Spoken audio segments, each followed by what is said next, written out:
Good morning and welcome to This Week. Brink of war. Russian forces take Crimea. Parliament authorizes a strike on Ukraine. With the world on high alert, will Vladimir Putin expand his invasion? There will be costs for any military intervention in Ukraine. But what will those costs be? Does President Obama have the power to prevent war? This morning, answers from Secretary of State John Kerry and our experts, plus live reports from the danger zone. Thank you, Jay. Culture clash. That hot-button bill in Arizona. Is the governor's veto a watershed moment in the fight for gay rights? Our Powerhouse Roundtable takes on that debate and all the week's politics. Plus, Mr. Affleck goes to Washington. And stat guru Nate Silver cracks the Oscar code. All right here this Sunday morning. From ABC News, This Week with George Stephanopoulos starts now. As we come on the air this morning, America and the West are facing the most perilous confrontation with Russia since the Cold War. President Obama spent a tense 90 minutes on the phone with Vladimir Putin yesterday, warning him to withdraw forces from Ukraine.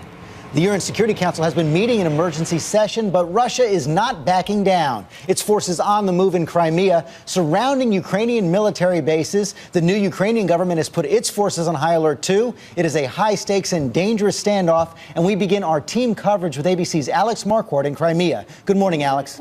Good morning, George. When the U.S. says Russia has invaded Ukraine, this is what they mean. These forces we believe to be Russian have completely encircled this Ukrainian base, demanding its surrender. This is happening at other bases in Crimea as well. Russia this morning tightening its grip. A dangerous standoff in Crimea. These well-armed professional troops in full combat gear lining the outer wall of a Ukrainian naval base. No one going in or out. At another base, this commander told us he'd been ordered twice to surrender. But he said his orders were to hold the base and added he was ready to fight. Russian Marines have been seen on the move in Crimea, a region of Ukraine, which is home to Russia's Black Sea Fleet and a mostly Russian population. The U.S. says what is happening is a Russian invasion and occupation and is demanding that their troops withdraw. The UN Security Council met yesterday in an emergency session. It is time for the Russian intervention in Ukraine to end.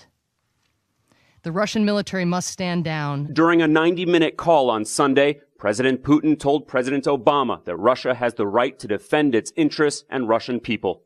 Other international leaders have joined with the U.S., British Prime Minister David Cameron saying there's no excuse, Canada recalling its ambassador from Moscow. This as pro-Russia fervor sweeps eastern Ukraine. Flags torn down from government buildings. Pro-Russia protesters savagely beating those supporting Ukraine's new government. Ukraine now more divided than ever, and the prospect of war growing ever closer.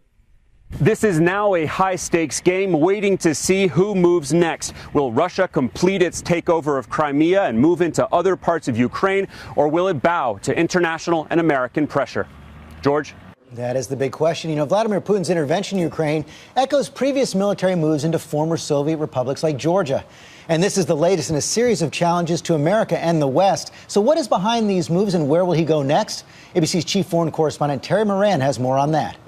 In just a few dramatic days, Vladimir Putin has shown the world two sides of his dominating leadership style as ruler of Russia.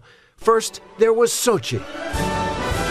The Olympic Games were Putin's personal project, 7 years of work, $50 billion spent, all to send a single overriding message, as he told George Stephanopoulos just before the Games began. I would very much like, during the Olympics, for the athletes, visitors, reporters, and those who will follow the Olympics on TV through the media, for people to see a new Russia. Then came Ukraine. After revolution in Kiev, Russian tanks, choppers, and troops moved into Crimea, an older, darker image of Russian power. But Putin has done this before. 2008, Russian troops invade the neighboring nation of Georgia. Putin declares he is defending ethnic Russians there, the same rationale for his moves in Ukraine. The U.S. and European allies object, but 6 years later, Russian troops remain in Georgia.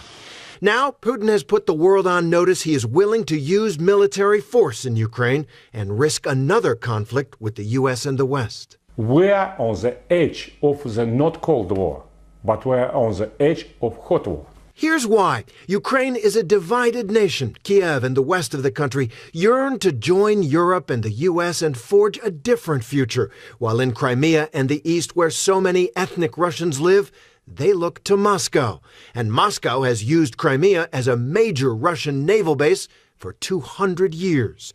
On Friday, Obama tried to send his own message to Putin. That there will be costs for any military intervention in Ukraine. Hours later, Russian troops were on the move, and Putin was authorizing more. It's pretty clear that maybe the President of the United States has been a bit naive about Vladimir Putin and his ambitions. To be fair, George W. Bush did know better managing Putin, even though he declared he'd looked into his soul. The fact is, Putin cares more about being feared than loved in the world, and he cares most about restoring Russia's greatness through pageantry or raw power.